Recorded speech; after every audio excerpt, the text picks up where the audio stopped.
Good day. Today I'm going to show you how to use the NCS Toolbox app for programming of the new Motorscopes. First we need to uncalibrate. And for that you keep the calibration button pressed in with the jumper and wait for the red, yellow and green to burn constantly, which means uncalibrated. Then of course we're going to use your cell phone. First clear all programs on the background.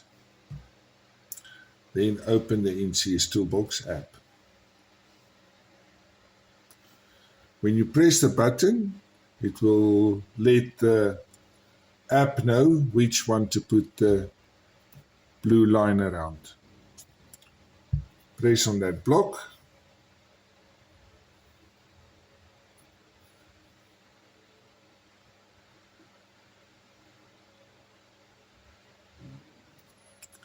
Activate the programming key.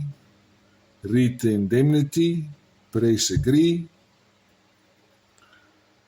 Press the button on the controller as on the picture and press calibrate. Now look on the info plate amps. That is or the plate on the motor.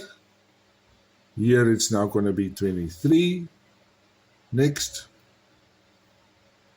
Look on the card and in the picture here, and that will be then the resistor that needs to be on the current transformer. Press start to start the motor. There you can hear the pump running. It's getting all the parameters and setting the minimum phase angle, power limits, CT ratio automatically. Wait till the pump is running on its duty point. That's when the water is falling out at the end of the pipe. And measure the current in all three phases to see if that's correct. Press yes for the final calibration. Calibration success, and you will see that all parameters are filled. Thank you.